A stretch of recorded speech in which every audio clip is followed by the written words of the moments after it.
Good evening, everyone. Thank you so much for coming out in the weather and the wind and the cold. We will start with the Pledge of Allegiance, and please remain standing after for the invocation.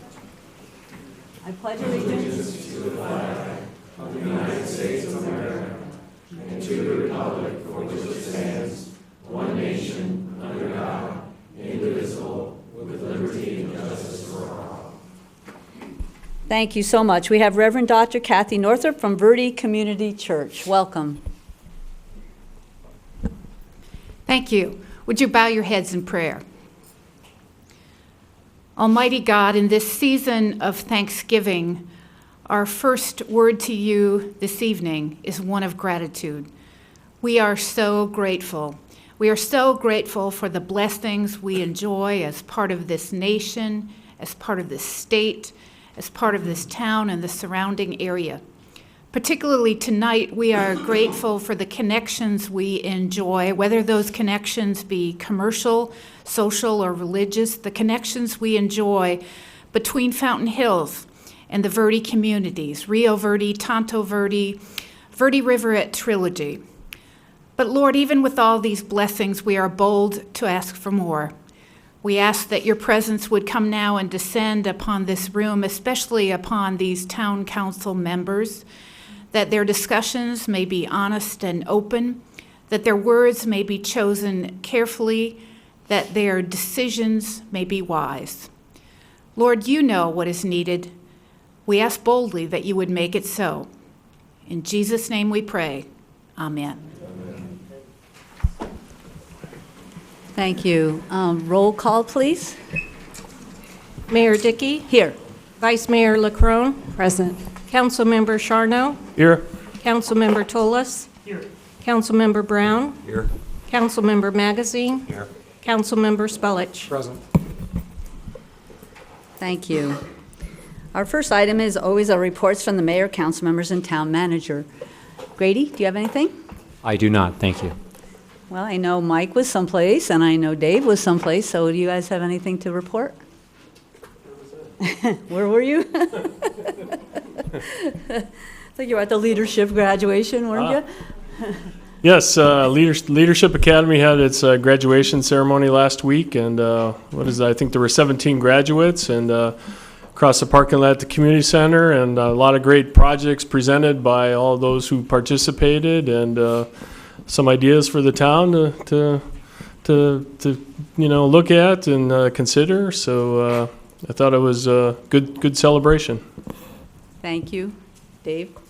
I had the honor of attending the Veterans Day celebration at the memorial and was proud to be surrounded by America's greatest heroes, our veterans. So it was a great turnout, very good talk, and thanks to all the veterans in this room for your service, and thank you all for our freedom. Thank you for attending, Dave. Do you have anything, Sherry? No, Mayor, thank you. I had the GPEC Mayor Supervisor meeting. They said that the legislature was already starting with their budget, and that some GPEC, which is the Greater Phoenix Economic Council, their ambassadors are doing an Economic Development 101 with legislators. I don't know if James was at that meeting or not. They're looking to build up trust, to get tools to assist cities and the counties with economic activity, and of course to support the Prop 400, which is the transportation tax renewal. They're asking us as to be extensions of their leadership team, and they have a hashtag Greater FHX, so Greater Phoenix Together. Also went to the East Valley's Mayor's Lunch, and this time it was in Scottsdale. Hosted by Scottsdale. We talked about short-term rentals, homelessness, signage, and other issues that are common to all of us. Went to the River of Time new exhibit opening, which was the Territorial Medicine exhibit, and that was featuring the relationship between Fort McDowell, Yavapai Nation's first doctor was Carlos Montezuma, and Dr. Charles Mayo of the Mayo Clinic. So that's up there in their lobby. So the other thing with the River of Time was they had their annual meeting. So that there was presentations by their executive director, Sherry Koss, and election of their board members. I also got to go to the Flying Garden Monarch Butterfly Open House, which is at the museum. Some folks from Georgia were here in Arizona. They had gone to a national event that was held for the monarch butterfly preservation. These people came to our museum. They were met by, I don't know if you remember last meeting, we had the proclamation with Alan and the other folks from the committee there, and they took them around and took them out to dinner, and it's always fun to see Fountain Hills through the eyes of people that are seeing it for the first time. So, and our staff is working with them, our park staff, and so that should be something exciting coming in the coming months. Went to the Leadership Academy, a lot of enthusiasm and great ideas there. It's wonderful to see that commitment to Fountain Hills. They spent weeks and weeks doing that, and hopefully at a future, pretty soon, agenda, we'll have a presentation. I was very fortunate to go to the Counselor Corps of Arizona's Ambassadors event, which benefits the Thunderbird School of Global Management from ASU. They honored Canada and the founders of the Make-A-Wish Foundation, Mr. and Mrs. Shankowitz, and there were a lot of honorary consuls there, 20 or more. 3 live in Fountain Hills, so it's really very nice to have Fountain Hills in the house. I wanted to thank former Councilman Enrique Melendez and his wife for making Fountain Hills a part of that. And then last night, Sheriff Paul Penzone was here at the community center. He brought some staff, and they talked about some of the initiatives that they're doing, and then they took questions on cards, and even some just from the audience. So we appreciated that, their update, and also their openness to hear from us, which we really appreciated that. So a lot of things going on, as usual. And now that we're starting into the holiday season that was mentioned by our invocator, one of the Be Kind People Project, which is a 501c3, requested that we issue a proclamation to participate in Be Kind America Month, which is, what did I do? In November of 2019. They seek to engage America's mayors in collective statement to raise awareness in our country about the importance of demonstrating simple gestures of kindness. Fountain Hills will be on their website, which is bekindpeopleproject.org, as a Be Kind America town.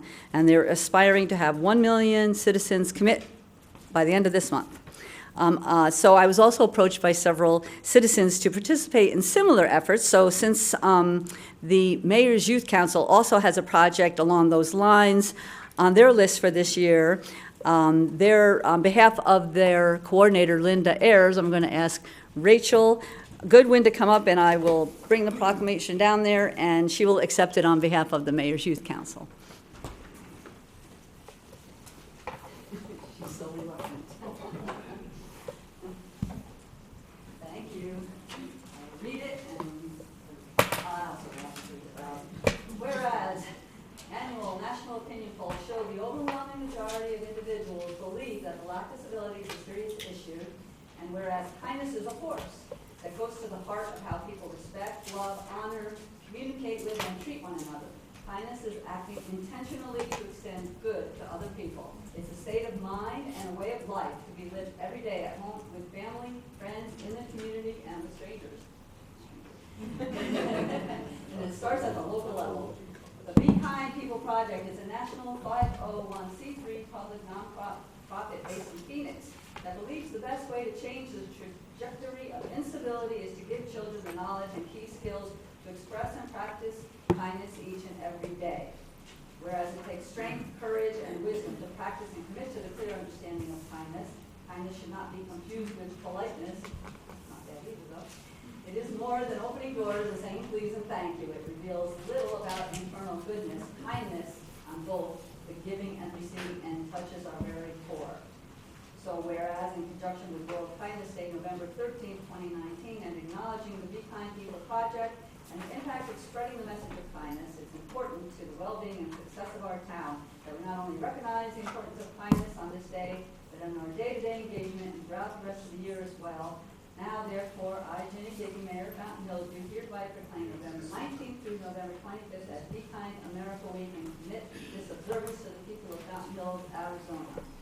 So on behalf of the Mayor's Youth Council, they gave us some posters and other things like that. So we'll be trying to have this theme throughout the year, and thank you for accepting this for Linda and for the Mayor's Youth Council. Thank you.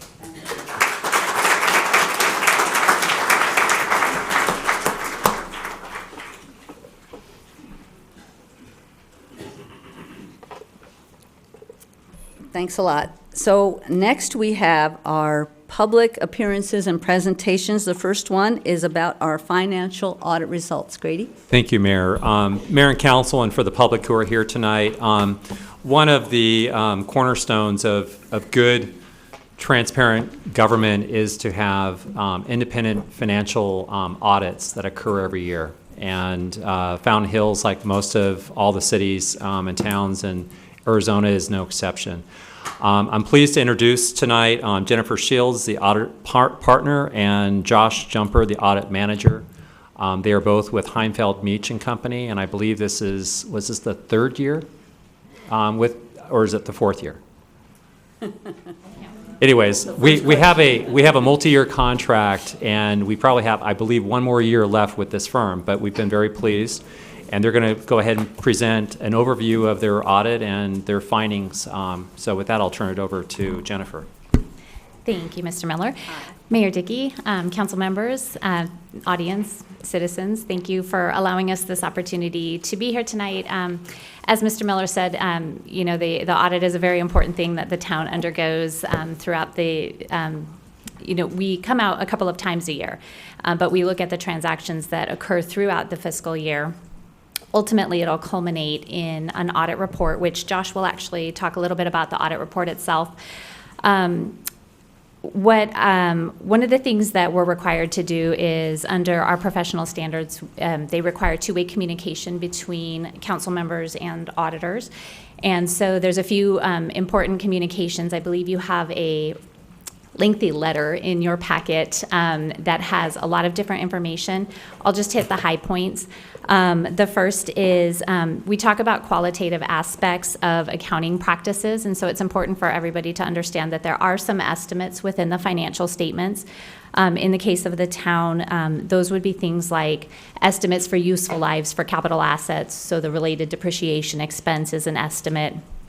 And also any, like accrued vacation and sick leave, there are some estimates that occur with those types of transactions, because estimates have to be made since we don't know exactly how much vacation or sick leave somebody might use. More importantly than the estimates, it's important for us to let you know that we didn't have any difficulties encountered in performing the audit. And so I'd like to, take a moment to thank staff. Mr. Miller, Dave and David both, and Craig, the predecessor, they all were present throughout the audit and assisted us and did just a great job getting us the information that we needed in order to issue a timely report. There were also no audit adjustments that are required to be communicated to council, and there were also no disagreements with management about the application of any accounting principles or anything like that. So all of that, very good. And what I'll do is I'll turn it over to Josh to talk about the actual audit opinion and the reports that were issued, and then after he's done, we'll take any questions that anybody may have. Thank you. Good evening. Our audit opinion was issued on October 8th, and the biggest report issued along with this is the Comprehensive Annual Financial Report, which includes the Independent Auditor's Report, which reports an unmodified opinion. It includes sections such as management discussion and analysis, the actual financial statements, notes to the financial statements, and then statistical schedules. So a lot of good financial information in that document. Also issued was the town's annual expenditure limitation report as required by the state, and the town was under its expenditure limitation. Additionally, we did also issue a management letter that notated a few items that we felt were important to be reported in this letter. Additionally, we issued a few other things, but those were the main reports we were going to touch on. We're happy to answer any questions related to the comprehensive annual financial report, the expenditure limitation, the management letter, or just the audit in general. Thank you. Any questions? Yes, Alan, sorry. Excuse me. Thank you for the report. Just wonder if there's anything in the management letter that jumps out at you as being more important than others. Good question. So one item we noted in the management letter was just related to information technology and disaster recovery plan, and recommending the town implement an official plan, and I believe that's already in the works by staff. As technology continues to become more a part of everyone's life, and it becomes more integral to the financial information of the town, so just having a formalized plan related to information technology, and if something were to happen, and what steps management would take from there is important. Anything else?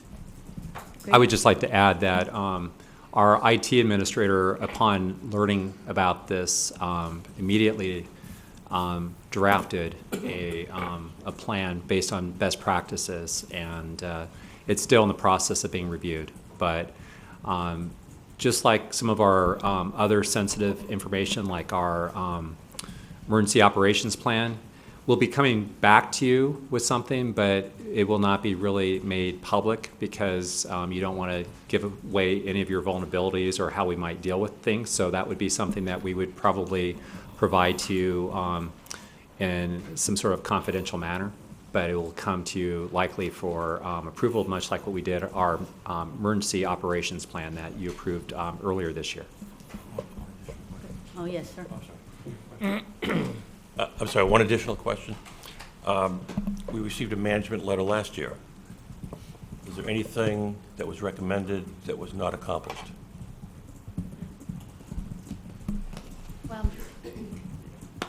Throughout I do, I'm not sure if this is our third or fourth year, so let's just go ahead and get that out. But I feel like for at least 3 or 4 of the last 5 years, whether it was your predecessor auditor or us as your audit firm, there have been issues noted with building permits and within that department. And there's a lot of manual calculations that go into the issuance of a building permit. Obviously your staff is going to be far more qualified than we are to talk about it.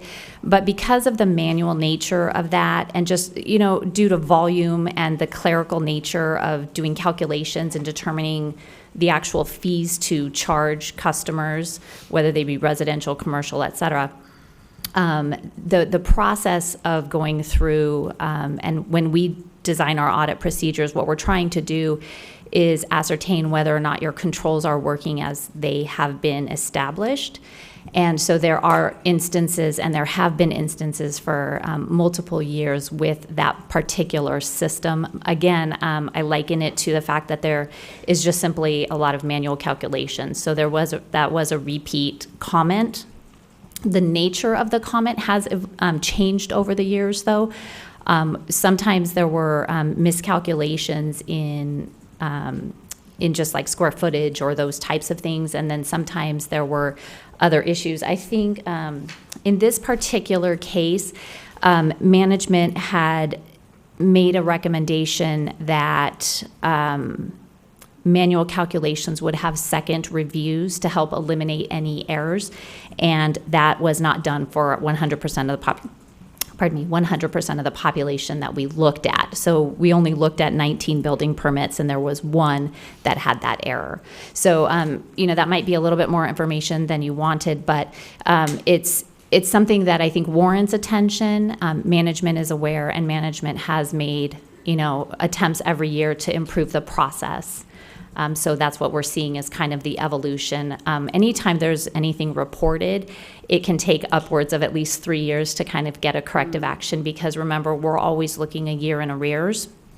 And so by the time we report something, then you're already halfway through your next fiscal year. And so then when procedures get implemented, it would be the third year that hopefully we would see, the elimination of that particular type of instance. Thank you.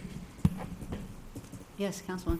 Not a question, but more when I read it, and I did read it, some positive things that I gleaned from it. Interest earnings were up $400,000 over last year.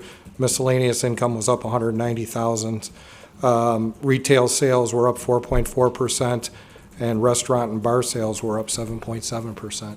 So I think the town residents should take note that there were some positive things when you read all of it. Absolutely, absolutely. Thank you for all of it, all Wow, is 100 there a and lot? some pages. There are a lot, and Josh and I both, read every word. Unfortunately, as auditors, we don't ever get to come up here and say like, wow, you did a really good job in X or Y. But thank you for pointing that out. I think that's management's discussion and analysis is the area of the comprehensive annual financial report that Josh was talking about, that where you really get to talk about like all the good things that are going on and the reasons for the either increases or decreases in financial activity. So yeah, that's all part of that report. And I just wanted to point out that that the management team and I, primarily the finance director, development services director, and I are committed to ensuring that we have proper oversight of this. The dollar amount was not an issue. It's just getting it correct and accurate, and that's the whole point when you're dealing with finances like this, is to make sure that we have accuracy and that that we are actually having some oversight of this. So anyways, we're going to take this and we're going to get this corrected next 12 months. Anything else? Thank you, Madam Mayor.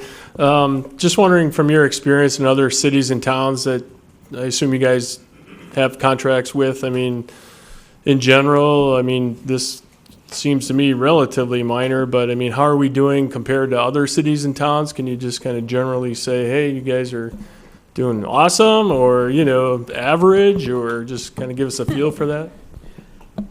So we had these comments in the management letter, but there also can be audit findings reported that are have a much higher severity, such as a significant deficiency in internal controls or material weakness in internal controls, and those go in a different report if they were noted, and we didn't note anything related to that. So. Hey, you better make sure you know what the answer is when you ask a question like that.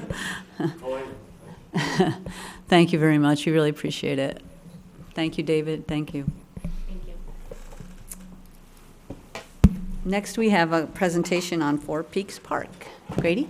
Thank you, Mayor. Mayor and Council, Community Services Director Rachel Goodwin and Park Superintendent Kevin Snipes are here to give a presentation on a number of the improvements that Council has invested in out at Four Peaks Park.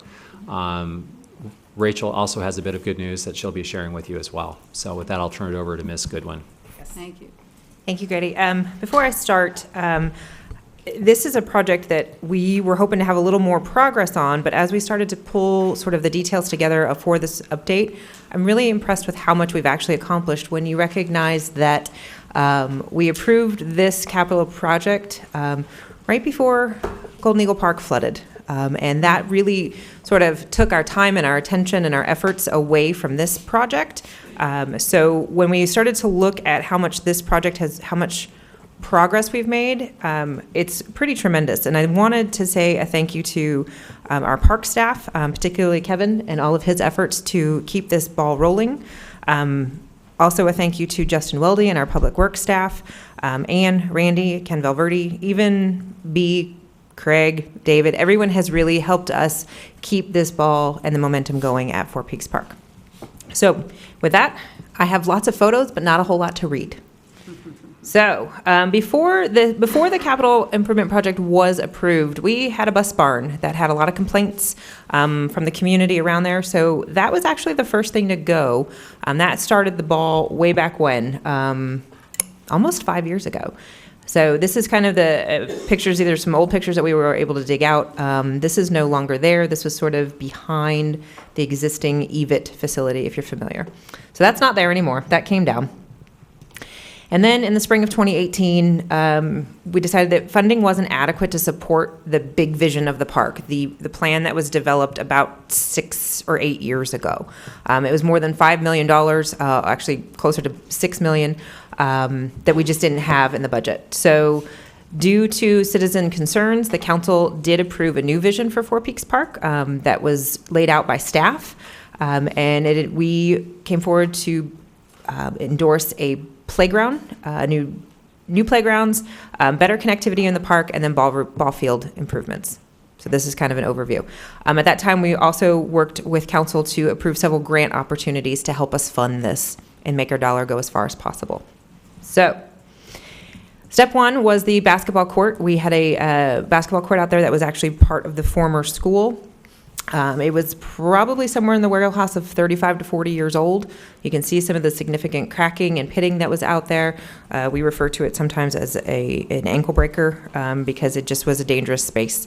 And it was to a point of unrepair. So that was the first thing to go. And so we started ripping that out. That was a project last fall. So here's some photos of that and the debris and the efforts that took.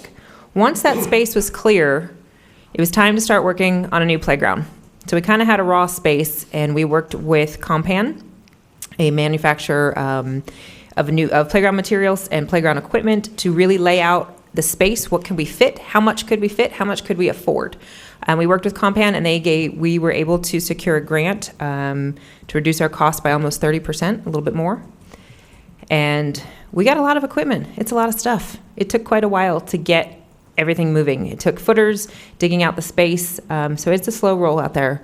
But we were able to get the majority of the equipment installed this past winter. So if you've been over there, you've probably seen some of this. In addition to the climbing structure, we also added swings to the area. We added, it's a swing, it's a multi-use swing. You can stand on it, balance on it, lay on it. It's a pretty cool piece. It's brand new. I would argue that we may be the first and only in the state to have one of these. Yeah, that's what I thought. As you may have heard, we were also working on a double zip line as part of this project. That is actually what has slowed us down a bit. When we went to install it, our installers found that we only had the supplies for a single zip line. And that's not what we ordered. That's also not what we paid for. That's also not what we want for the space. We want to be able to have a double so that there's racing opportunities and as many kids as possible can be playing in the space. So we are waiting on those components to arrive, and that's sort of the last piece to this puzzle. I'd like to thank our Kiwanis, who is sponsoring this piece for us. Our local Kiwanis is currently fundraising for this piece to help us further offset the costs. The other side of the playground, we have another section over here. This used to be the old volleyball court, if you're familiar with the park. This is now determined as our 2 to 5 year old space. We worked with Playcore to develop this space. That's another playground manufacturer who also had a grant opportunity that we were able to secure, again, to save almost between 30 and 40% on the value of this playground. It's really fun. It's really colorful. Again, it took a lot of effort to install. You can see, we have a new mascot over there. That's Ribbit the frog. He's kind of fun. But you can see it's kind of set up, if you're familiar with the fad of American Ninja Warrior, where you like to use the obstacle courses and move throughout the space. And that's kind of how this is designed. It does have some shade to it, which is actually very important in our play structures. And here's a wide view of it. It's really fun. It's really cool. We do have plans to add to this area, potentially with some ride-on areas, and we'd like to add a sand area for a digging area. We did get a lot of feedback from the community that they do miss having sand, as we know that there are some sanitary issues with that, so we'd like to work something in that can be properly maintained and updated like that. So we're still working on that piece. Other things, what else did we do? We added some accessibility and park usability. Through the help of Public Works, we were able to salvage some boulders from the Adero Canyon project to help line the perimeter. This will help us with some of our parking as we move forward with the space. It adds a nice element, again, a natural element to, we know that kids will climb on it, they'll play on them, and we like incorporating more natural pieces if we can. So those were added. We also added ADA accessible sidewalks that were with the help of our in-house engineers. They helped us design these so that we didn't have to go get a firm, that we didn't have to wait for that timetable. They helped us design these to spec so that we could get these installed before the opening and make the playground accessible to all. Just another shot of those. It was a lot of sidewalk. So what else have we done? We moved out to the ball fields. We got a lot of feedback about our ball fields. These fields in particular not being of the caliber of Golden Eagle Park. So Kevin and his team worked on irrigation upgrades to improve water pressure so that we could better irrigate. We were able to refurbish the infield mix with the help of Stabilizer Solutions. That is a vendor that worked with us out at Golden Eagle during the storm. We told them about the condition of these fields, and they were more than willing to come over and help us refurbish these to the best of their ability and get them leveled. We brought in new infield mix and laser leveled these as well. So the playability of these fields has tremendously improved. Kevin and his team also replaced the home plates, the pitching plates, and the base anchors out there, again, for safety and usability. So what's next?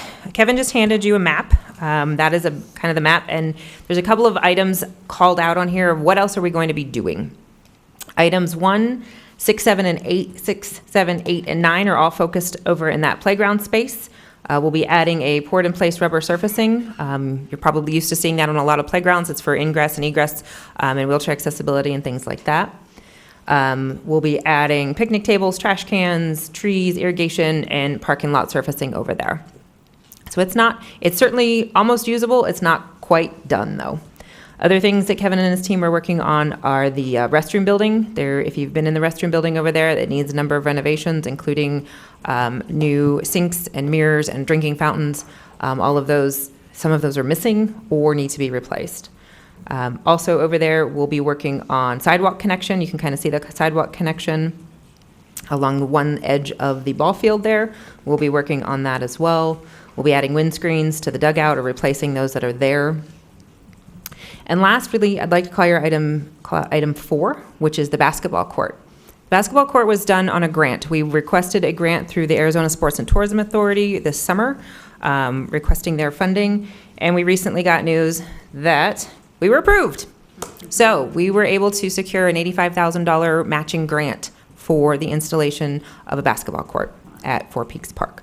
This will include a full court, it will include lighting, and it will be, we purposely are looking to make it adjacent to the parking area there so that it is accessible as well. So that is a really exciting addition because we do not have the funding for that in this project.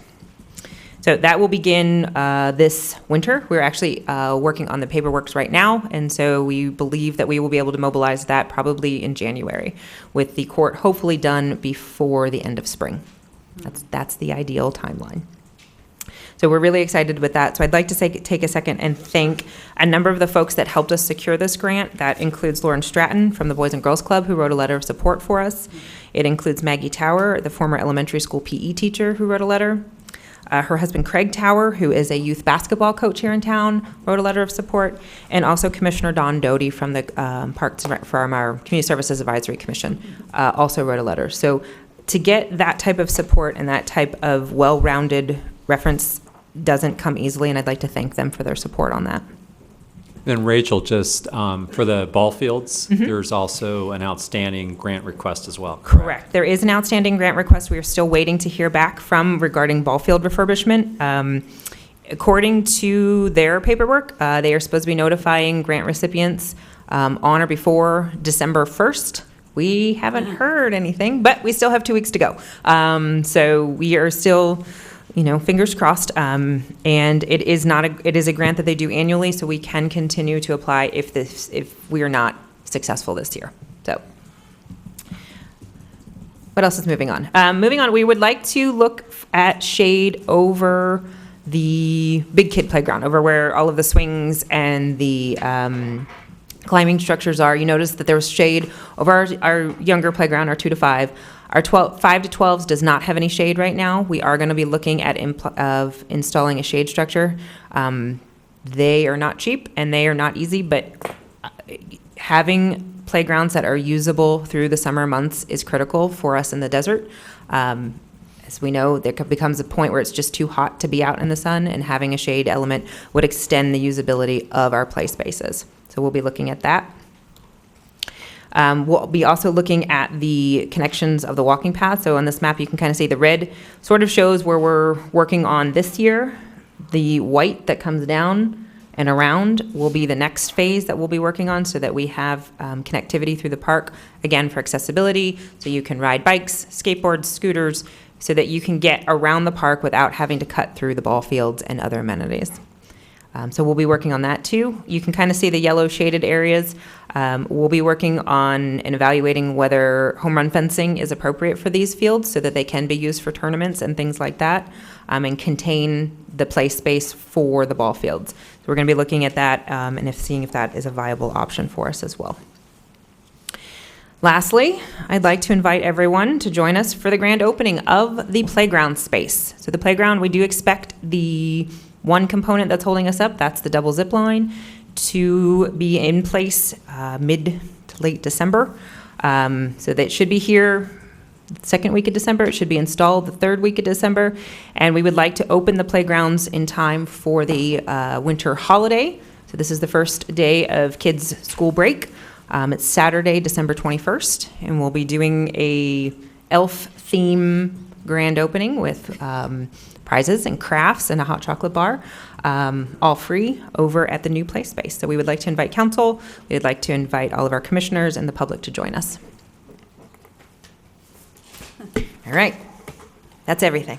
Oh, thank you. Thank you so much. What- Any comments or questions?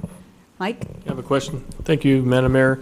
Rachel, so is the playground kind of on hold till the opening, or is it open? Or are you waiting for the zip line, or? We are waiting for the zip line, and the reason being is that all of that wood fiber is pulled away so that we can pour the footers as soon as we get those pieces. To put it all back and remove it again and re-fence it again, because it's going to take about a week to install, doesn't make sense.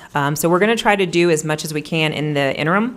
We're hoping to get potentially some of the poured in place done in between now and then, and trying to do some of the smaller amenities if we can. It was a little frustrating because we thought we were going to be opening in October until we found out about the zip line. So it is open, or excuse me, it is closed right now, and it will open to the public on that day. Okay, great. And then, you know, I think there have been a few complaints here and there, not a lot, about Golden Eagle Park, and we had to close the fields, you know, if they weren't reserved type thing. So right now, I mean, dads and sons can go out on those Four Peaks ball fields right now and Absolutely. just play, right? I mean, Yep. just want to let that be known that even though Golden Eagle has some restrictions because of all the improvements we've done, I mean, we still have a public park that's accessible off hours or what have you, right? Absolutely, yep. These both ball fields are fully accessible 7 days a week, and they have had some significant improvements to them for the playability and safety of them. So we have had quite a few compliments by those that have figured out the secret, so to speak, but we would love for more usage over there. Any other questions or comments? Thank you so much. Obviously, so much happens, and there's a lot of work that goes on behind the scenes, especially when you think of getting grants and the background information you need and all the connections and knowing about the grants. So, and we know that we talk a lot about our staffing and how great they are and that they wear 3 and 4 hats. And we really, really appreciate that, because these amenities are what make the hometown part of it special. And we'll do what we can to always maintain those. And having you at the helm is just great, and all your staff is doing a wonderful job. We really appreciate it. Thank you, appreciate that. Thank you. So, let's see.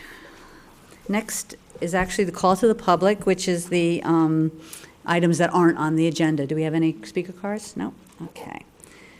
Next is our consent agenda. Does anybody want to remove anything from the consent agenda, or can I get a motion? Move approval. Second. And thank you. All in favor, please say aye. Aye. Any opposed? The consent agenda is approved. So we're going to our regular agenda. The first item is, I'm going to open a public hearing regarding signage, and then I'll let Grady explain what we're doing. I'm opening the public hearing on sign ordinance and sign regulations. Yes, thank you, Mayor. This particular item will be coming back on December 3rd for a variety of factors. So before you is a request to have a motion to carry this forward, so we don't have to go through and do a re-advertising and reposting of this particular item. So we do Thank not have you. a staff report at this time. Can I get a motion to postpone the public hearing to December 3rd? So moved. Second. Thank you. All in favor, please say aye. Aye. Any opposed? Thank you. Passes. Our next item is the consideration of Resolution 2019-52, which is the development agreement about the Daybreak project. One of the things I just wanted to mention before we start is that the general plan amendment and the pad and the zoning changes have been approved. So this agenda item on hand right now is about the development agreement. So we're going to hear from staff, and then council can ask questions and discuss, and then we'll take your speaker cards before we vote. And again, it's on the development agreement that you have before you. So Grady, if you'd like to start. Yes, I'm going to call on our Development Services Director, John Wesley, who's coming to the podium. He'll provide a background about this, and our town attorney was involved in primarily the chief negotiator on this, and between him and I, we'll be able to fill in some of the areas that there might be not covered by Mr. Wesley. With that, I'll turn it over to Mr. Wesley. Thank you. Excuse me. Thank you, Mr. Miller. Mayor, Town Council. Again, I'm here this evening just to remind you and the citizens who are here some of the background that's got us to where we are today with regard to this development agreement and this overall project. So back on October the 1st, the Town Council had on their agenda 3 items: a minor general plan amendment, a rezoning request, and a development agreement related to the Daybreak project, which is a project at the northeast corner of Palisades and Shea, approximately 60 acres, changing land use designation and plan for the area from a lodging to a multi-residence development. At that October 1st hearing, the council did vote to approve the minor general plan amendment and did vote to approve the planned area development, the PAD zoning, with the site plan associated with that to come back for final review by council sometime before December of next year. With regard to the development agreement, the decision was made at that time to continue that item for further review and discussion by council, giving staff the opportunity to work with council a bit more and the applicant to refine some of the details in that development agreement to respond to some of the things that have come up in the final review of the zoning and site plan, input received by citizens and comment by council. So that's what staff's been doing since October 1st, working with council to better understand your priorities in the deal points, and then as Mr. Miller stated, our town attorney's been negotiating then with the applicant some of those deal points, and so we've gotten to a point in that process where we feel like we have a development agreement that is ready for council consideration, and so that it overall fairly typical standard development agreement dealing with reinforcement of the provisions of the zoning code and some of the items of particular concern for the property. And more specifically of late has been working with the applicant on how we might address potential traffic light on Palisades in case the development does generate any issues there. So with that, that's kind of my background overview of where we're at today. If you have any questions for me, I'll try to answer those. Otherwise, I'll turn it over to Mr. Miller, Mr. Arnson to provide more of the details. Thank you. Any questions for John? Thank you. So I just want to make something really clear to the council, and that is the development agreement before you. A number of times when we've negotiated development agreements, a lot of the major points are in a development agreement. In this particular case, they're in by reference to the PAD, such things as the building height, cut and fill, densities. And so council previously approved the PAD, which is basically the zoning with all those conditions and stipulations back on October 1st. So there are a few items that are contained in the development agreement. Mr. Wesley did point out there is a provision in there that after the final certificate of occupancy is issued for the last phase, that there is a time period for a traffic study to be conducted. The developer has negotiated with the town to put in money as a letter of credit towards those improvements, that they feel that is a pro rata share of their net impact on that. I'm going to go ahead and turn it over to our town attorney, though, who is a little bit more intimate with some of the other provisions. But again, all the major things that you typically see in a development agreement are actually in the PAD in this particular case, and it's through reference in the development agreement to those major points that I mentioned earlier. And I'll turn it over to Mr. Arnson. Thank you, Mr. Miller, Mayor, members of council. The development agreement, as Mr. Miller stated before you and as Mr. Wesley stated before you, contains a number of provisions incorporating the provisions of the PAD. There were several provisions that were deal points for negotiation, as the council will recall, and as I have recently summarized for the council, related to provisions that will regarding vesting of the zoning on the property for the 10-year period, which is in term 2, agreeing to language for the developer to undertake efforts to comply with the construction and phasing plan to keep the project on track to the degree reasonably possible as that appears in the PAD. Mr. Miller already discussed the section, I think it's 7.5.2 regarding a letter of credit obligation and potential traffic mitigation efforts that may be undertaken should traffic warrants arise post-traffic study. The last couple of changes that were deal points to negotiate were in section 9.22. There were several questions raised both by members of council and by members of the public with respect to, since we're in a sort of middle ground position right now on referenda efforts that are pending, I believe, with the county for verification, that where the town disclaims, which the developer has agreed to, our obligation to continue the development agreement should either referendum prove successful. Those are some of the key deal points post October 1 meeting that we discussed and that I was directed by the council to pursue. And what we have before you is the end result of those conversations with the developer. And with that, and certainly I think Mr. Miller would be happy to answer any questions that you have. Thank you very much. Any questions, Councilman? Aaron, PAD has been approved. Yes, Councilman. What's the potential impact of the council turning down the development? Sorry. PAD has been approved. What's the potential impact of the council turning down the development agreement?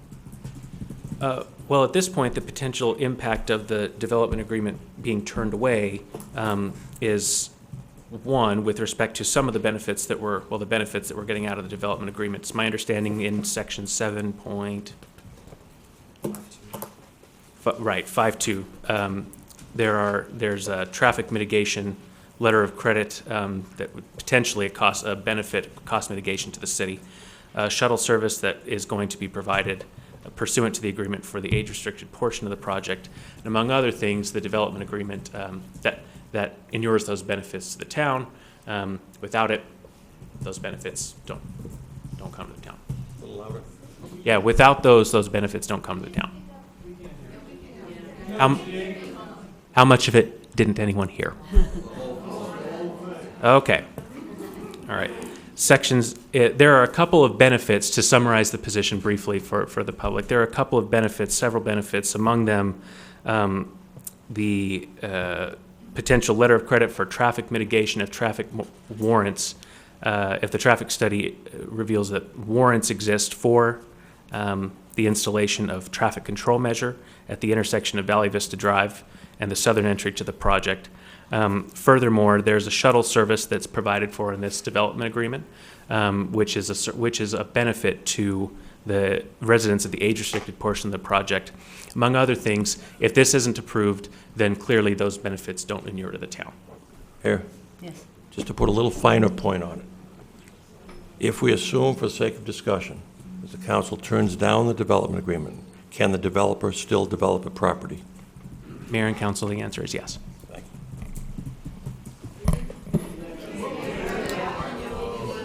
you. excuse me. The development agreement is extra, right? We have the pad was already approved, so all of the zoning, like I said at the beginning of the meeting, the amendment to the general plan and the zoning changes are already approved. So the project can move forward without the development agreement. The development agreement has some aspects to it, as Aaron pointed out, that favor the community. And, you know, it's up to whoever, you know, if you think it's enough or not enough. But there are obviously some aspects of the development agreement. The traffic study, the $150,000, the fact that they said that they would not turn into an assisted living, the fact that they have some protections about fees and other things like that. But it doesn't affect the ability for the project to go forward. So that's what he was asking, and that's the answer to it. Any other questions? Mike? Thank you, Mayor. Council received a letter a couple days ago from a citizen and claiming that there's no indemnification or any form of liability as part of this agreement, and just wonder if you could address that in terms of the agreement before us. Yes. Mayor, Councilman Charno, the letter, as I recall, was specifically referencing a provision of the Darrow Canyon Development Agreement, which contained a provision for diminution of value under Prop 207, thank you, which means if anyone claims diminished value as a result of a zoning change, the town won't be liable. It's my understanding that we have received that waiver. Essentially the same language is contained. That is correct. There was a Prop 207 waiver that was signed the night of the October 1st when the PAD and the general plan minor amendment was approved by council. So to summarize, council member, that issue was resolved. I have a question about when Alan asked what would happen if the development agreement doesn't pass. So we have the 8.2 impasse procedure, and the reason I bring that up is because we haven't seen the site plan yet. So potentially, if the site plan is part of this development agreement, what happens to it if we don't approve this, and then what happens if we don't approve the site plan? So, I certainly don't want to speak out of turn because there are a lot of ways where you could run into an impasse, but to the extent negotiations internally or discussions internally don't pan out, there is a mechanism in place, and as Mayor, as you referenced in Section 8.2, that would require the parties to try to settle the dispute by negotiation within a 20-day period, presumably involving a third-party mediator. That would be the procedure that would be in place here. Thank you. So if this doesn't pass, what happens as we go along the line looking at the site plan? And if there is some sort of an impasse there with the site plan, how does that fit in with the fact that we don't even have a development agreement? Or, you know. Well, the site plan will still be brought back before the council. My recollection is that at the October 1 meeting, the site plan is coming back for the council before December 1, 2020. Okay. And it looks like I have some head nods, so my recollection is correct. So that would just be something, that would have to be negotiated again if we ran into that. Madam Mayor, that's correct. In my recollection, and that was part of the stipulation with the PAD, the council approved that night. Okay. Yes, Councilman. Thank you, Mayor. So I'd ask the council, if we don't pass this, is it worthy of losing the request of $150,000 letter of credit and everything that the developer is offering to bring to the town? If we don't pass this, that could possibly go away, and if we do pass it, at least it becomes a document that if the referendum fails, or if the referendum, if it fails, we will have a document that will give us the letter of credit and, well, everything that was listed for you. So I have to ask, why would we not look at this and say we should pass this? Councilman? Mayor and, I wasn't suggesting one way or the other. I wasn't suggesting we not pass it. I simply wanted everyone, the council and the public, to understand that if we don't pass it, what the implications are. And I was just explaining. Councilman? Thank you. For our town attorney, it's my understanding the referendum has been submitted, and there's two that are going to move forward, and they will be a ballot. You're shaking your head no. Go ahead and finish, please finish your question. And I'll- Okay. At what point, I understand the referendum has enough signatures, more than enough signatures, to be, if verified, a ballot initiative that the voters of the town are going to vote on this project. Am I correct in saying that? Yes, if at the conclusion of the county's verification process and the mayor finishing up her, or mayor, the clerk finishing up her work with it, there would be enough signatures remaining, yes. Okay. And do you know, and is this a question for our town clerk, at what time frame that is actually going to happen? Well, I can tell you the referendum petitions were submitted to the county on the 14th, last Thursday, and they have 15 business days to review the signature verification of 5% random sampling. So they each had 83 signatures to verify. So once I get that information back, and I will take the percentage of the number that was not good and apply it to the remaining number.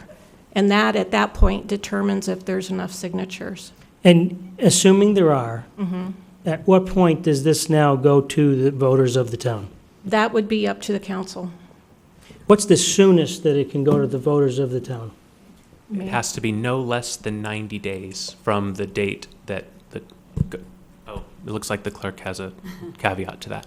Well, the county has requirements as well, because they facilitate our elections. If it were a special election, it would be an all-mail ballot election, and they require notice at least 135 days before one of the 4 consolidated election dates, which I believe, when I figured that out, depending on when the county gets back to us, it would give us around the 21st of December that we would need to notify the county if the council chose to go with a special election.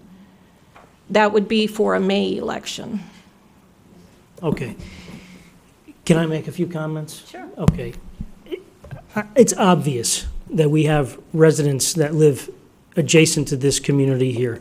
I'm not going to ask you to raise your hands. I'm going to assume that the majority of you are here because you're neighbors, you're adjacent to this property. All right, well, I will say that you're all residents of the community and you have a vote in this, okay? I think at this point right now, it's a good thing it's going to referendum. This is obviously a very hot topic. This particular piece of land is at an intersection of the community that is one of the most beautiful intersections of our community. Madam Mayor, if I may, and I think I might have heard a point of order from Councilman Magazine. I'm sorry to interrupt you, Councilman Tullis. Just for the benefit of everybody, we need to continue following our council rules of procedure and limit comment from members of the public to the public comment portion. Thank you. I don't qualify as a member of the public? You may speak. Okay, so here's where my thought is. I am very sympathetic to the residents surrounding this area. In the last couple of weeks, I've had opportunities. I golf with a few of them. I have talked with many people that live in that area. If I lived in that area, I would have the same feelings as they do, okay? We're at the point now where it's to a referendum. We've voted on this pad. this development agreement, if it passes and the community as a whole votes to pass this, to move this forward, it's dead. The project's dead. If the referendum fails, this development agreement is going to protect our community, protect the town, and it's going to help us to manage this project more effectively. So I think we're at a point right now where this is democracy in the works, and we need to allow this to move forward. I believe that passing this development agreement is the right thing for the moment right now, and it's going to go to the voters as a whole in our community, and let the voters of our community decide what direction they want to take this, and then we will ultimately decide what happens in the next 8 months, let's say, after that election. So I'm sympathetic to all that feel this is a horrendous project and it's not the right thing for that area. When all the facts were laid on the table, as you all have listened to all the facts, there's pros and cons to every decision we have to make. This is an incredibly difficult decision, and let's see what the town has to say as a whole. Thank you. Why don't we do the call to the public, or the speaker cards, and then, of course, we can continue to talk about it before we vote. Okay, the first is Steve Messel.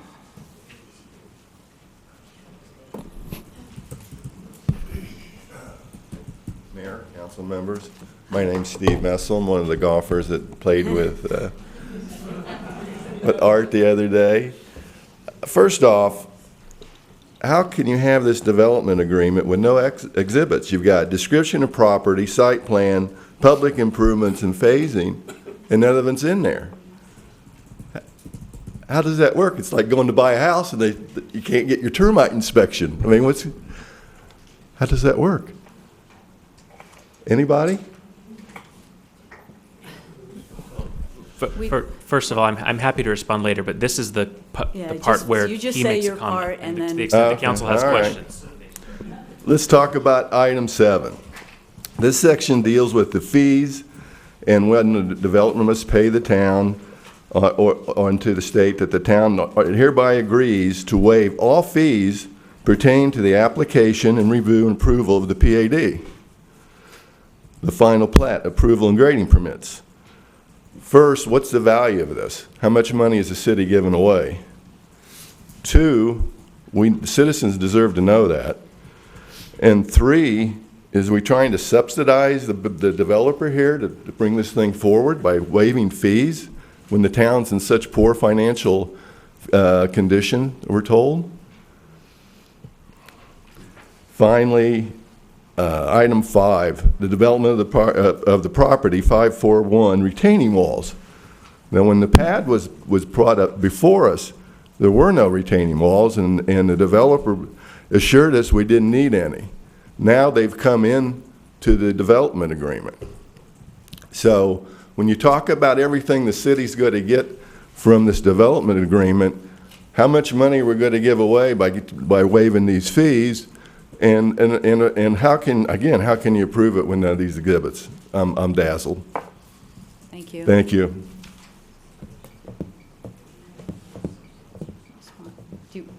We'll wait. Yeah. You gotta just write notes. If you can respond as we go, I think it'd be more effective. I just don't like a back and forth. I think sometimes, this way we'll respond to the questions. You'll take notes, Aaron, and then we'll respond. Next. Next is Larry Herring.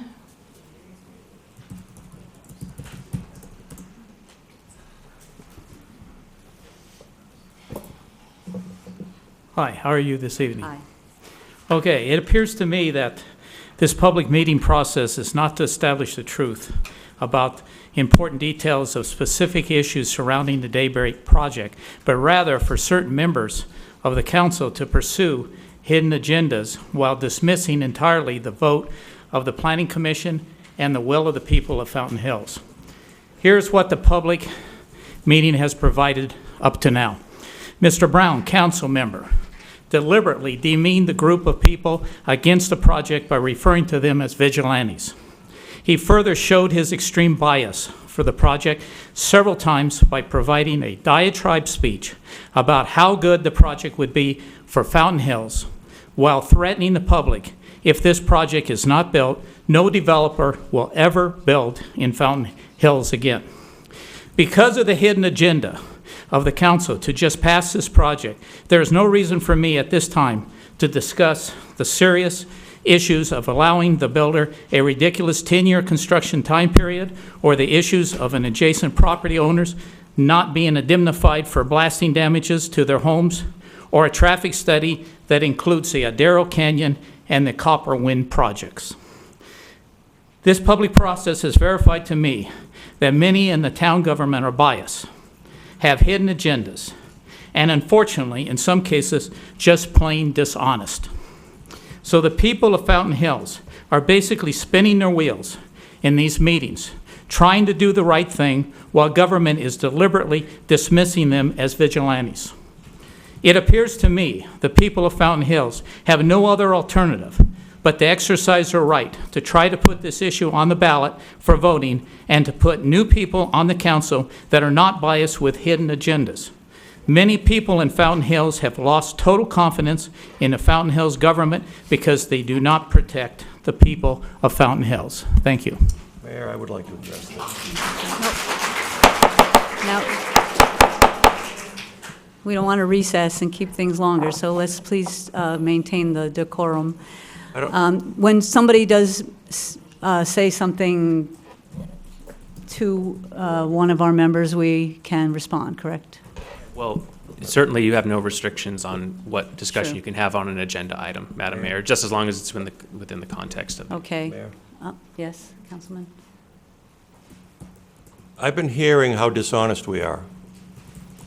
I've heard people say to us, we must be taking something, we must be getting something from the developer. I want to say that's absolutely disgusting. You want to argue the merits, that's one thing. But to accuse any of us of anything untoward is absolutely outrageous. And I would urge any of you, or any of you who know anybody, who knows anything about what we have in terms of relationship with the developer, whether it's taking anything under the table or anything else, I strongly urge you to go to the FBI with any information you have. Thank you, Mayor. So I use the term vigilante, and it's real easy to explain. I walked into the meeting room, and the fire chief gets me by the arm as I walk across the stage and set my stuff down and walks me into the hallway and says to me, I'm sure you've heard the conversation. If you don't want the project, wear blue. If you want the project, wear red, or something like this. And just before the meeting happened, we got another message that don't worry about the color. If you have a concealed weapons carry license, bring your gun. Now, if that's not a threat in today's environment, when people walk into meetings like this and start killing everybody, you better think about it again, folks, because that's not taken lightly.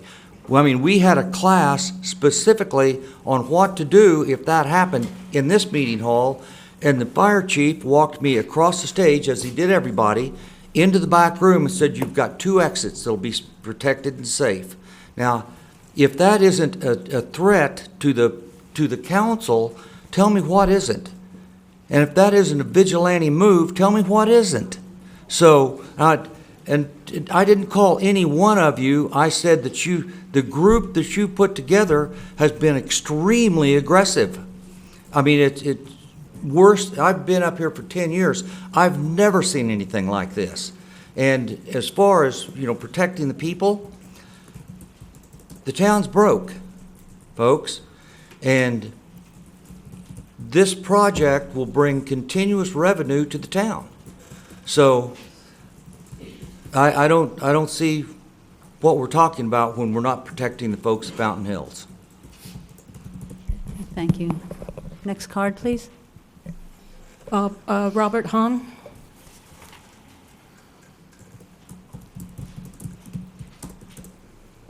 Mayor, Town Council. Hi. I'm going to try and do the kindness thing, so bear with Try to me. set the tone. I'm not used to it, so bear with me. Under item 7, developers obligation 7.5.2, this section deals with traffic mitigation.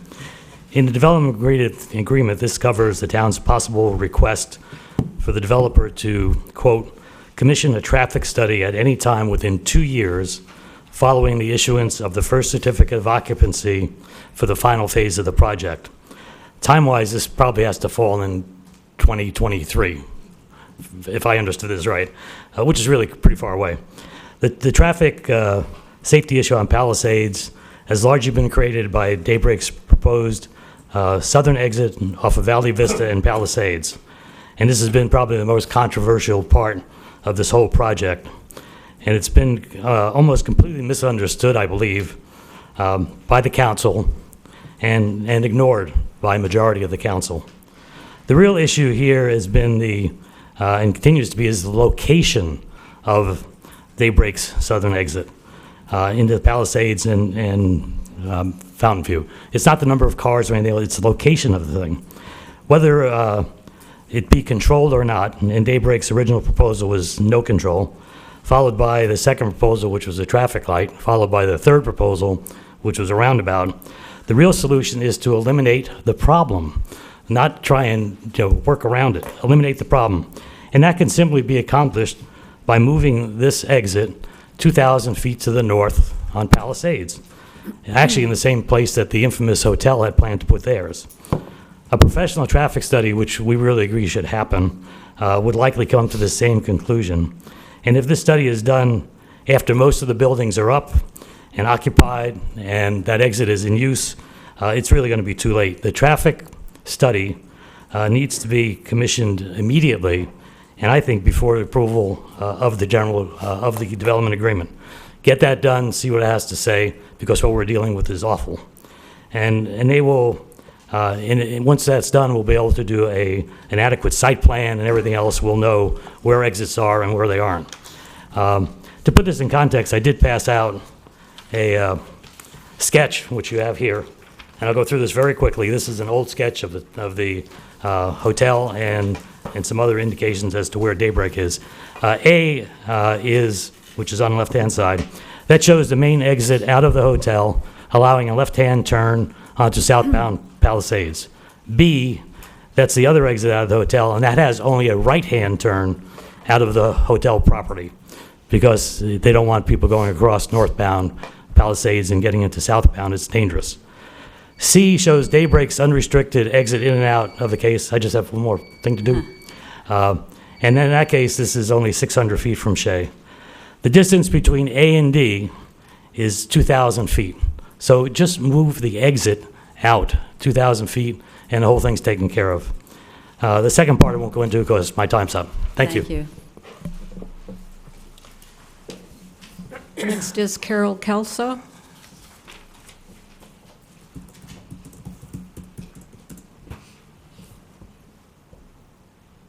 Thank you, Mayor. I appreciate the opportunity. I'm going to talk a minute about process. And the process that I think should have happened is that the council gets some draft of a development agreement. You meet in executive session, you decide to alter it, which is certainly your right, and then you wait for a little bit to have this regular meeting so the people can review it and the people can comment on it.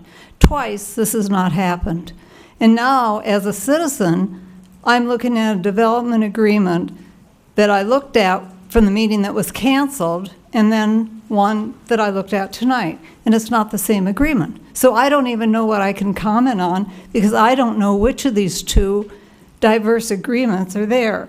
There are some constants, though, excuse me, that really bother me, and I've said this every time I've testified before you and against Daybreak, and that is a development plan. In every one of these drafts I've seen, the development plan the development agreement shall be considered the development plan. And in my mind, that's absolutely ludicrous. These are two separate and distinct legal documents. You can't say apples equal oranges. It's wrong, and I think that's absolutely incorrect to put this in there. To date, we still do not have a complete development plan.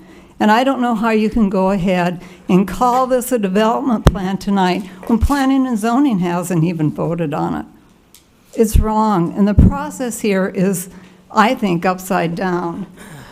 I will make one good comment to you, though, which should make you all happy, is you can save money to put up your 40-mile-per-hour sign on Palisades, because it's already there, and having an exit on Palisades, let me tell you, it makes no difference at all. So if you think you're going to solve the traffic problem by lowering the speed limit 5 miles, I'm here to testify tonight. It just doesn't happen. Thank you. Thank you. Mayor, can Aaron address some of those issues now, please? I mean, I'm writing them down. I'm figuring at the end we can do that. What'd you say? I'm thinking, so it's fresh, it might actually be a little bit better as it occurs. I know normally it would make sense, but Aaron was thinking it might be better as it's going along, so if you don't mind.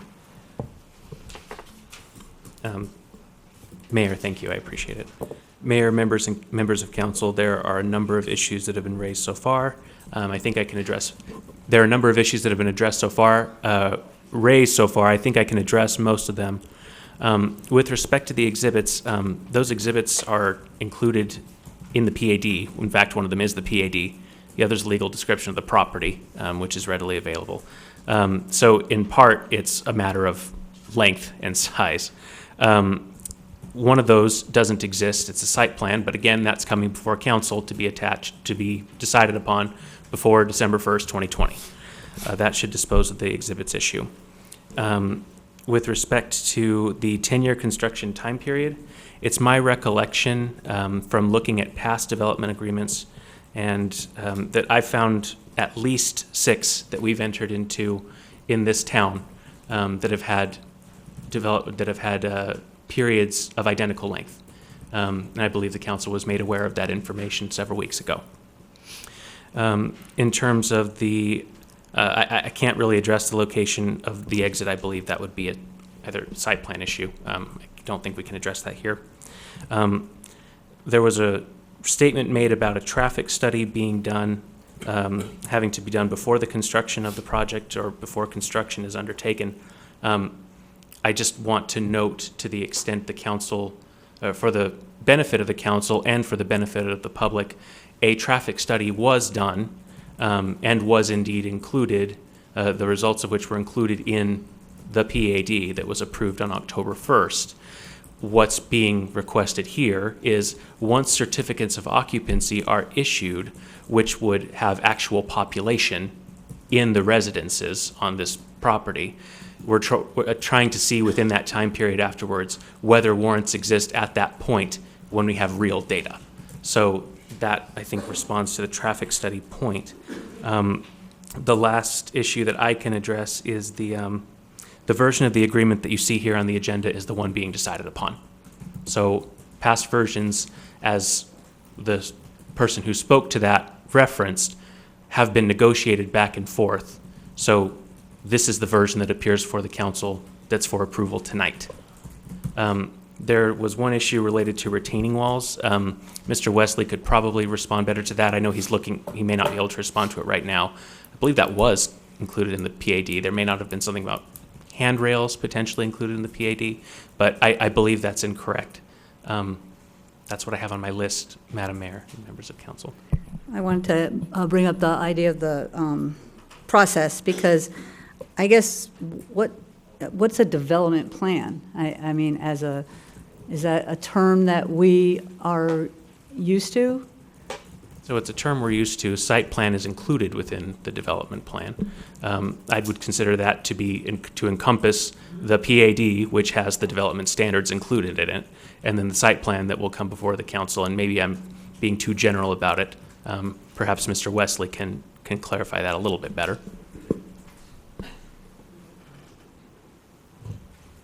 Mayor and council, it'll take me a little bit to get the exact information from the zoning code, but in chapter 23 of the zoning code that deals with planned area developments, there is a specific statement in there about a development plan and what constitutes a development plan. And the primary pieces are the project narrative, the site plan, and then the various studies such as water study, drainage studies, traffic study that go into comprising that development plan. So the development plan is not a development agreement, and so we agree with that, yeah? Yes. Okay. And then a development agreement does not go to planning and zoning? Correct. No, Mayor, it does not. Thank you. The other question I had about the exhibits was the public improvements. So those are in the pad? Mayor, Council, we have preliminary information about those public improvements. Those, the final version of those come with the final plat, and so we will see those as we continue through the process with the exact provisions of those improvement plans. Okay. Thank you. Yes. Mayor, and I would also like to just address this process aspect of the residents' comments up front. The reason why, and I think most of you know, that we had previous meetings that we postponed discussing this is because this council has put in tremendous amount of time in executive session dealing with a lot of the details of this development agreement, and our town attorney has been negotiating, and we've been doing everything we possibly can, and I think we can all agree, to make this the best possible development agreement for the best interest of our community, and working to get the developer to agree with some of the stipulations we wanted. So the process has been tedious, and here we are, and Aaron, I think you did a great job with all aspects of what you had to do. Councilman? Thank you, Mayor. When was this proposed agreement posted online then for the public? Was it last Thursday? So we deliberately, did that on purpose because we wanted it released enough ahead of time so the public could see it. We had some executive sessions and then scheduled a public meeting right after, and we didn't want to, in executive, say, oh, this looks good, and then come out and then just vote on it immediately without letting all you look at it. So this process has been deliberate, and I feel as public as could be in terms of executive sessions and negotiations, that kind of thing. So, to accuse us of not being open on this just isn't fair, because it was posted Thursday, and that's the earliest it was released to everybody. So we got it at the same time you all did as well. So just want to add that. Thank you. Next. Next is Jim Messmer.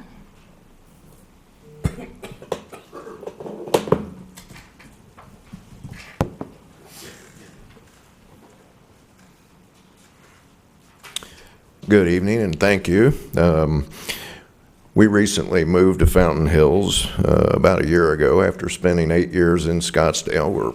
We're proud to be retired snowbirds. We love Fountain Hills for the scenic views, the rolling hills, the small town atmosphere, the quiet dark skies, friendly neighbors, great businesses. Mr. McCullough did a fabulous job developing Fountain Hills. I stand here tonight, I'm disappointed in the town council. You totally ignored the planning and zoning recommendation. Why bother to even have a planning and zoning board if you're going to ignore it totally? Why bother to have a general plan? It seems like anybody that has any potential tax revenue to come to a town that's supposedly broke, you're going to do everything you can to make it happen. It's ridiculous. 80% of the people that come to Fountain Hills every day, that come and go from Fountain Hills, are going to come past this intersection, I think. That's just my rough estimate. Is this the first thing and the last thing that we want people to see when they're coming into our beautiful town or leaving our beautiful town? I don't think so. It is just a gross misuse of this property to cut 30 feet off of it. A good architect and a good developer works within the geography to make a great development. Fountain Hills is a great example of that. All the streets run along the peaks of the hills. What a great way to do it. This development, the density is ridiculous for this area. 17 families, 17 residences per acre, high traffic congestion. My summer home is in Carmel, Indiana. The national, leader in roundabouts. A roundabout is not going to fix the traffic problem. I would encourage any one of you to come to any of the streets coming on to Palisades in the morning or in the afternoon, anywhere from Sunridge Canyon all the way back to Shea Boulevard, and see how bad the traffic is right now. Luckily, I drive a really fast car, and I can get out there and get going before I get run over. I look at the other new project in town, Keystone Project. What a nice, much smaller, better land use, less density, much more appealing from a visual point of view. That's what we need. Thank you, sir. Mayor?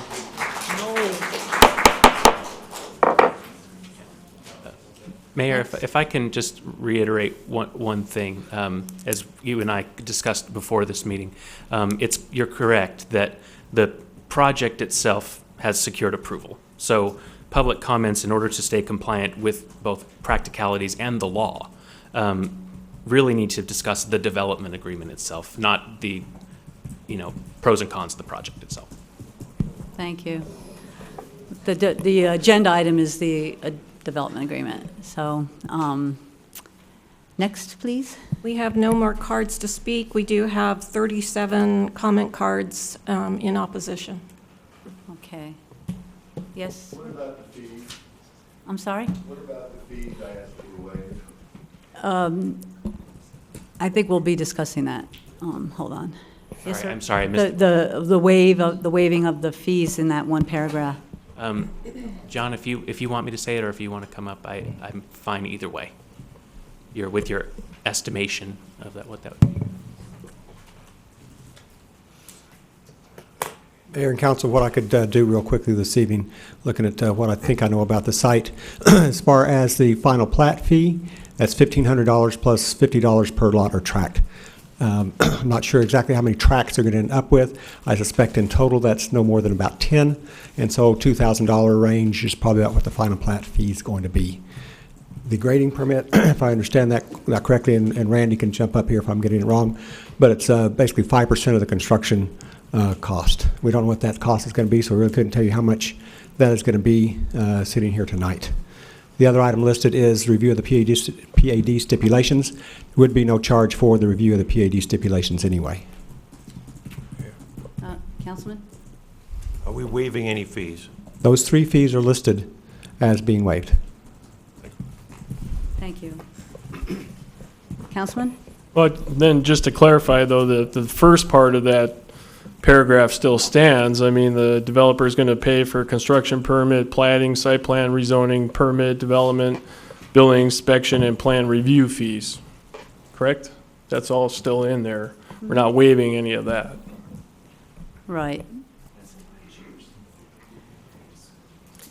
Comments? I have a general comment. Just that it's true that the development agreement has improves the project. Do we have another card? Oh. Excuse me. I'm sorry, Mayor. Can we get clarification on one of the things that John just said, Yeah, please? sure. I think he just said that the grading fee was 5% of the total construction costs. Is that accurate? That can't be possible.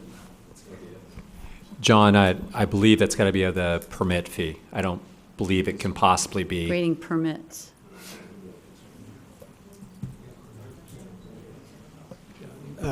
Mayor, Councilmember Tullis, I probably didn't say that clearly. 5% of the cost of the grading, not the total construction, but whatever the grading cost is. How much is the grading estimate? Can we ask the developer if you don't know? Do you have any idea what it would be? Okay? So first, I wanted to say that while we're discussing these things, that the council has every opportunity to question things, that if you want to make any changes or not, however you want to discuss it, we can do that. Nobody should feel that they have to approve it or they can't approve it or as is, because I know that we've come this far, but other discussions have come up, and so you're certainly entitled to what you want to say or if you want to change anything. So I wanted to ask if you had other things to say, Councilman? Thank you. I just wanted clarification on that because 5% of $95 million project is significantly different than if it's $500,000 in grading fees, which would be $25,000. So I just want to make sure that the public knows we're talking at probably waiving fees estimate of $30,000 on a $95 million project. So I think that it's important to clarify. Thank you. Doesn't anybody want to say anything? I don't want to say stuff until you all have a chance. Well, thank you, Madam Mayor. I want to say that when you come up here and you say that you have no faith in this council whatsoever, it kind of makes it out to seem like this vote was unanimous. This vote wasn't unanimous. I voted against the project, as well as Mayor Dickey, so just a clarification in case you didn't know that. We did work on this agreement, and we all had input into the agreement. If the agreement didn't come out the way we wanted it to come out, this is what was negotiated and this was what was offered. I don't feel as confident as my other council members saying that this agreement protects the town so greatly. I consider it to be a condom with a hole in it. It's not that great a protection. So, but that's just my personal opinion. So, I know that we've had other projects in town that have gone for 10 years. I believe at Darrell Canyon was 5 years, correct? So, I have a problem with the 10-year agreement. I'm not a traffic expert. I've wrote plenty of tickets, but I can tell you that there's a very, very strong possibility that this is going to need a stoplight. Bless you. That this is going to need a stoplight. Stoplights are $500,000. $150,000 towards a $500,000 stoplight is a drop in the bucket. It was told to me that, the developer would pay a portion of it based on usage. Well, my philosophy is we wouldn't need a $500,000 traffic light if there was no development there. So please don't comment or don't clap or anything. I'm definitely not into waiving fees, especially when I stand up here on a weekly basis or sit up here on a weekly basis trying to get every dollar I can for the town. So I'm opposed to the waiving of the fees. I'm opposed to the speed limit reduction. If anybody is under the impression that anybody does 45 miles an hour on that road, it's completely delusional. It's like the Autobahn. And then to say that, we're going to increase enforcement, MCSO has already stretched. So I don't believe that we focus, because we're going to have a development there, that we focus law enforcement personnel there. There's other places in town that need law enforcement. So just some things that I wanted to address. I know we haven't gotten to the vote yet, but obviously by my comments, you know where I stand on it. I don't want to take anything away from the fellow council members. We did work a lot on this. We had numerous meetings in executive session, and the town attorney negotiated the best deal that the developer would agree to. So, but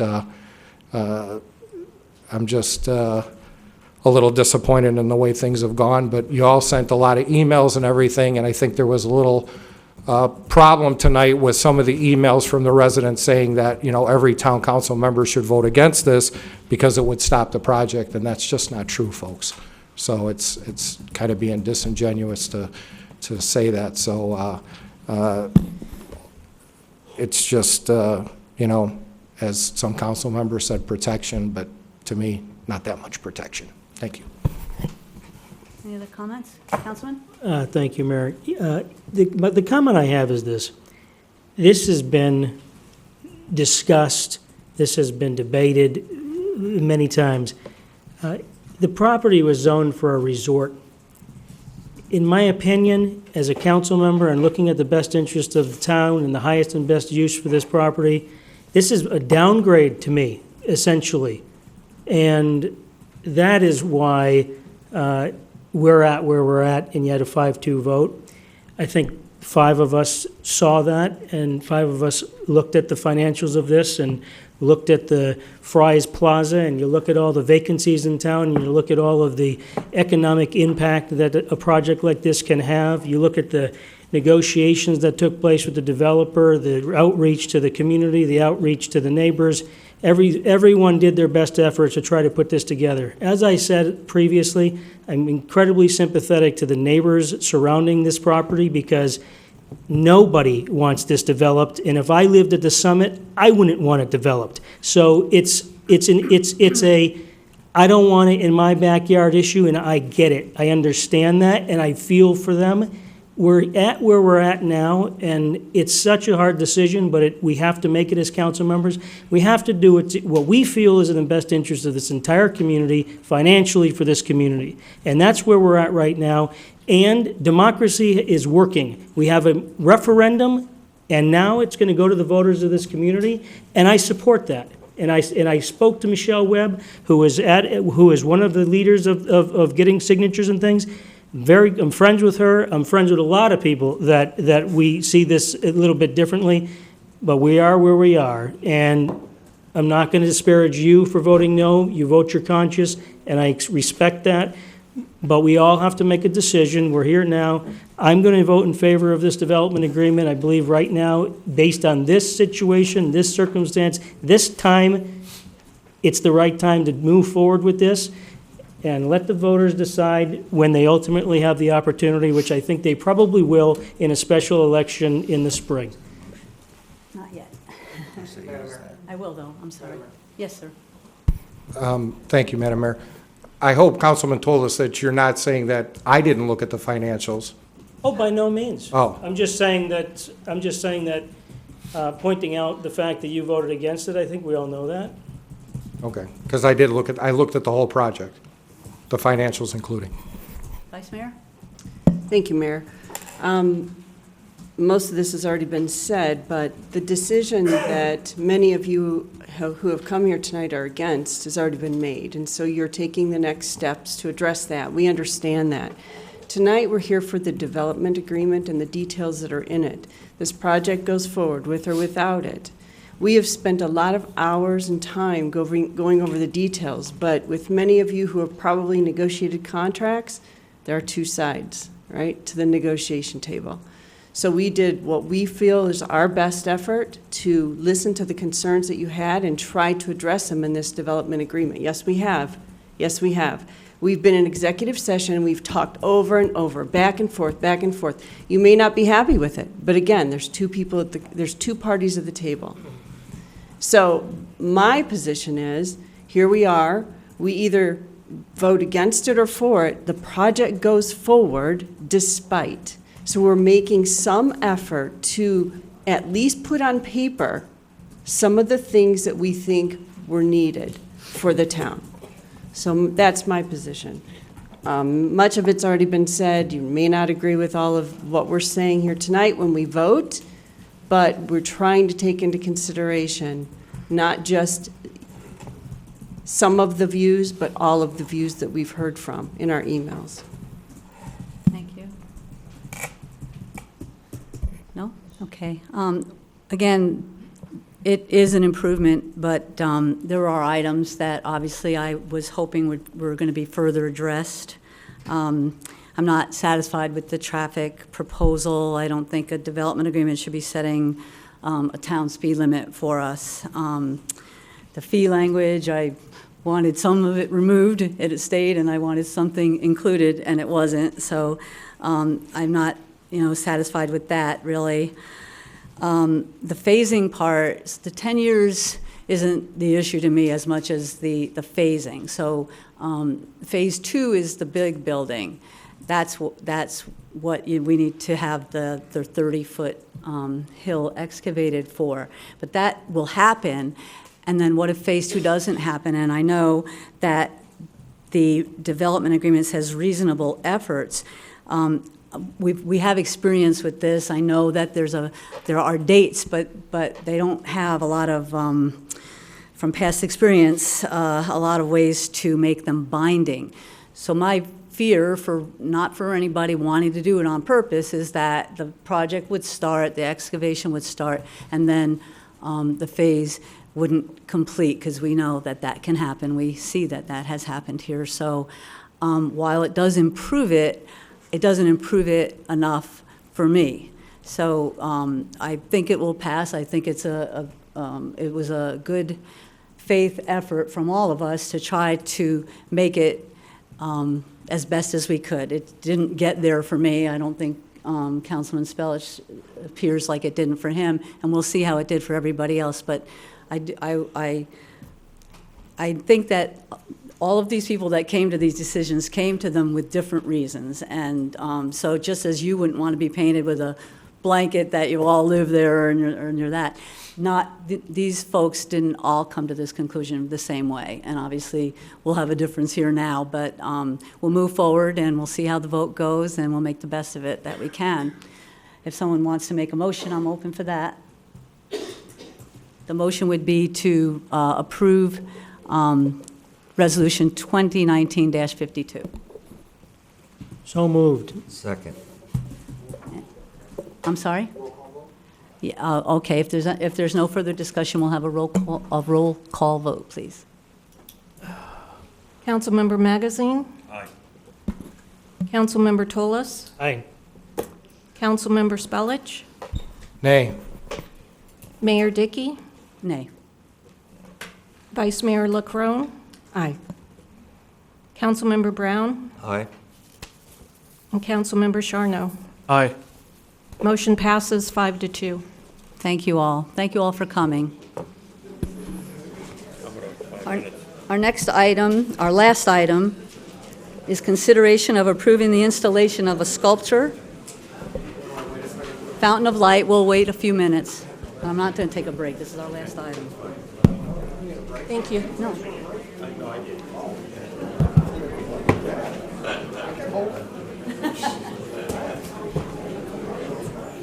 He did.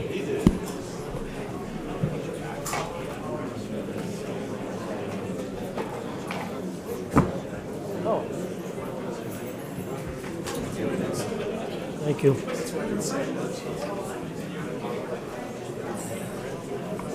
Yeah. Tough decisions.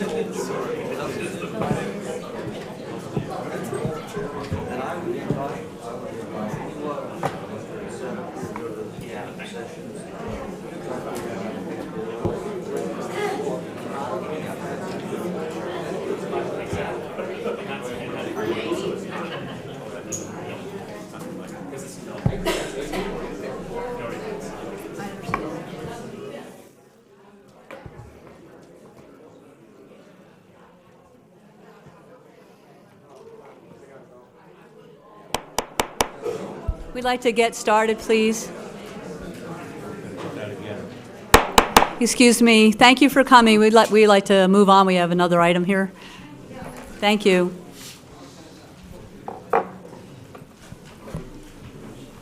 Okay, so our next item, Grady, is the Fountain of Light. Yes, thank you, Mayor and Council. Item before you was last before the council on September 17th.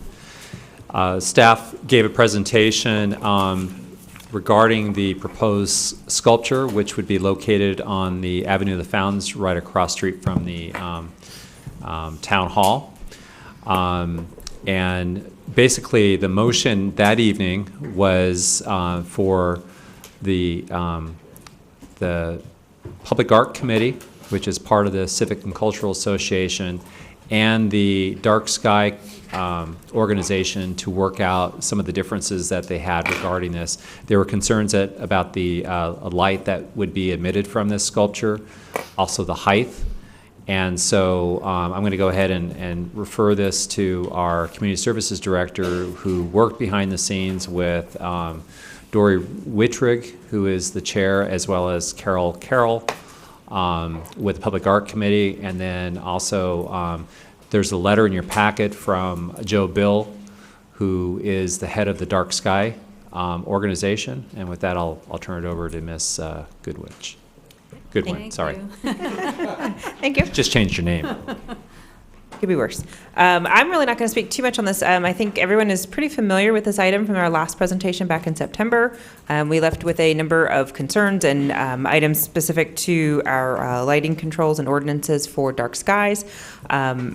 Exactly as described, our Public Art Committee, the artist, as well as a number of experts, both lighting experts and telescope experts, have met, have done a number of trials and samples, and I believe everyone has come to a consensus that this piece can coexist with our dark sky observatory that's coming online. But I would like to ask the members of the different parties to join us up here to kind of give a little more testimony to what that agreement looks like. So with that, Dory? Good evening, Madam Mayor, Council. Hi. My name is Dory Wittrig. I'm the president of FHCCA and a past co-chair of the Public Art Committee. The Public Art Committee is part of the FHCCA. Do you want to give that to the... So we're hopefully at the end of what's been a very long process for the Public Art Committee and the artists, I believe now going on 7 years. This was an inspiration in the mind of the artist Brian Shader, who has been one of Fountain Hill's favorite artists since the 1990s. If you were here back then, you would know him as the artist that created the beautiful artwork that commemorated the horrible Rio fire, and all the proceeds of those sales went to restoring the McDowell Mountain Regional Park. So he's been invested in this community a long time, and the fountain has definitely been on his mind and in his heart when he created the concept of this many, many years ago. It's been a project of the Public Art Committee. We have approved it unanimously twice. It's been a project or an ongoing opportunity before you and the town staff. It was previously approved by the town council, and in the last go-round, we were told to get the full approval of the Dark Skies Committee, which we have in the form of what I think is a very genial letter that you see in the packet. The Dark Skies Committee indicated that the current height of 45 feet meets the height concerns. It does not exceed the height of Town Hall by any amount that would cause light interference with the future telescope at the future Discovery Center. In regards to the light glow, we have two lighting experts, Bruce Boyce, who is an expert on telescopes, and I think that is a complete understatement, and he may be speaking to you later, but having spent much of his career with the Hubble telescope, so I think he knows what he talks about. Mark Dirksen is a local lighting expert who actually helped craft the local Dark Skies Ordinance and is on the board of directors of the Dark Skies Committee. A light test was recently conducted at the home of the artist, and I've given you a photograph of that event that evening.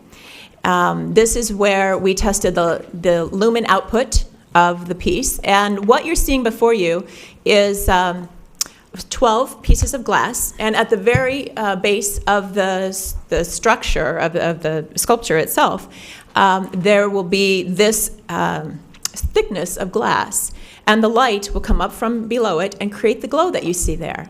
I just want to point out that there's a little light above, a little light spot. That would be the full moon that evening. And it was quite beautiful. As the sculpture cascades up, it will become narrower and narrower, and the glass will become smaller and smaller, and with iron pieces adjoining it. You can tell I'm not the artist. It will be quite beautiful. The light output that was tested that night by Mark Dirksen and by Mr. Boyce was so far below what the town ordinance is. So we were quite pleased with that. I especially enjoyed the comment by Joe Bill when we met with him, who actually stated that this sculpture was an opportunity to showcase the successful collaboration between the Dark Skies principals and the art world. And since he's a known speaker on dark skies principles, I'm looking forward to hearing when he incorporates that into his next speech. We're pleased to put forth this project as a commemoration of the town's upcoming 50th anniversary.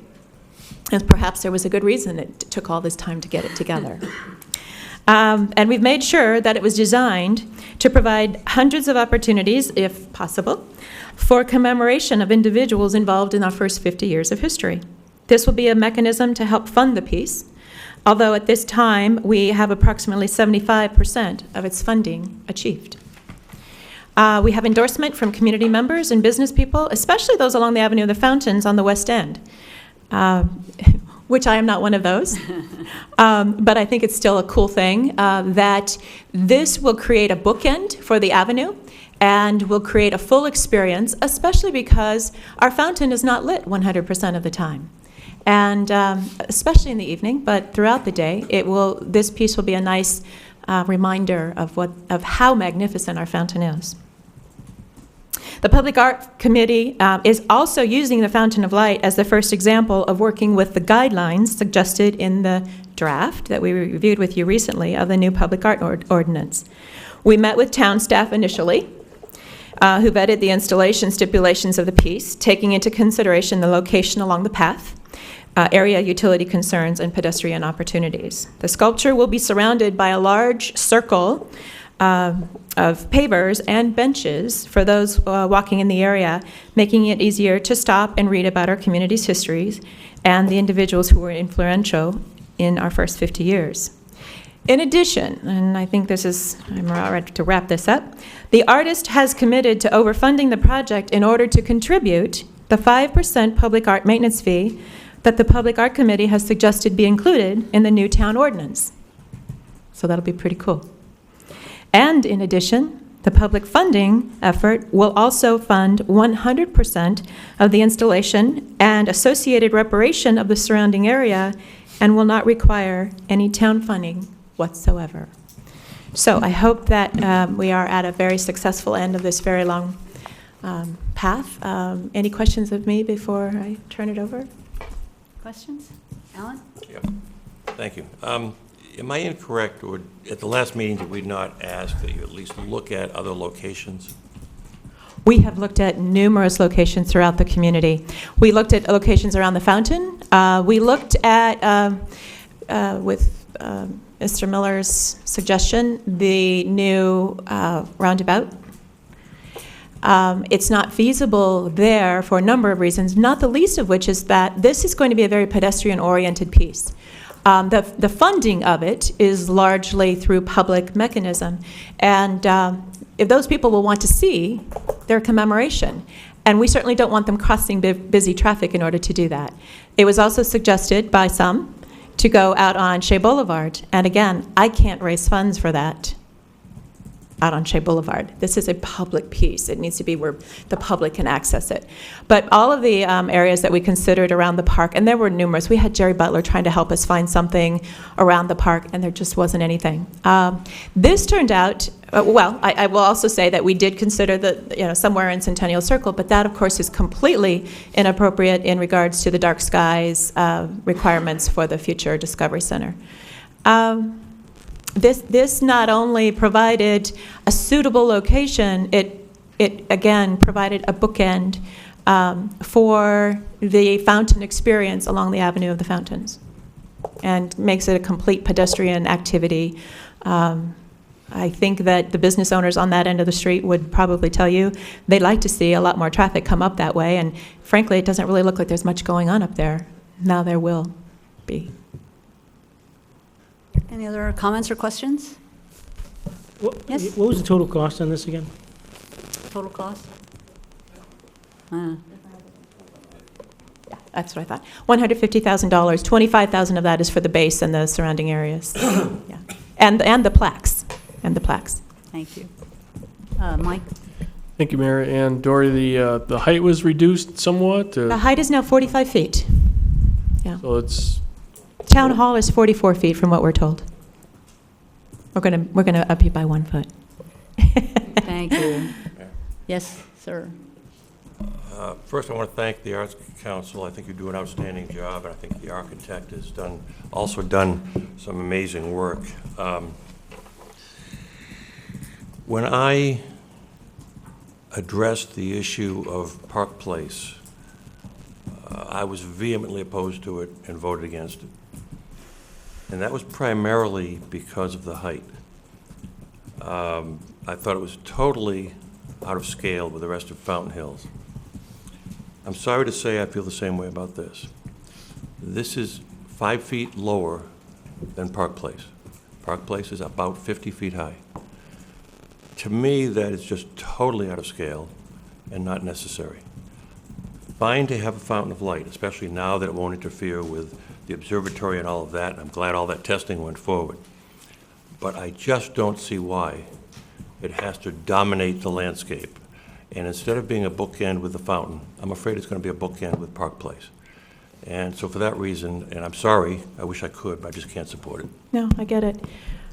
Speaking as a business owner along the avenue, and I think for many other business owners, I would say it's always been my belief that the downtown area of a community is not the place to try to preserve views. It's a place to bring people in, and when I look outside my window, because I do overlook the avenue and I look straight at those buildings, I'm happy to see them there. I'm happy to see the people that walk there from early in the morning till late at night and occupy the restaurants and make it happen. There's a certain economy of scale, and I love to see that we're maybe possibly going to get there.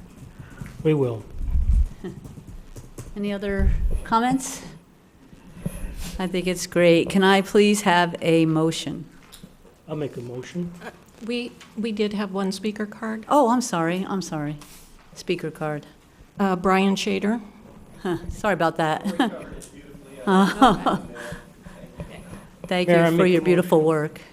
Make a motion, we accept the fountain light sculpture be installed on the western end of the Avenue of the Fountains with conditions listed in the risk analysis. Second. I'll second that motion. Thank you. All those in favor, please say aye. Aye. Opposed? Nay. Thank you, 6-1. Thank you so much for all your work. Really appreciate it. The last item is our council discussion direction to town manager. Anything, anybody? Motion to adjourn? So, All in favor, say aye. Aye. Thank you, thank you.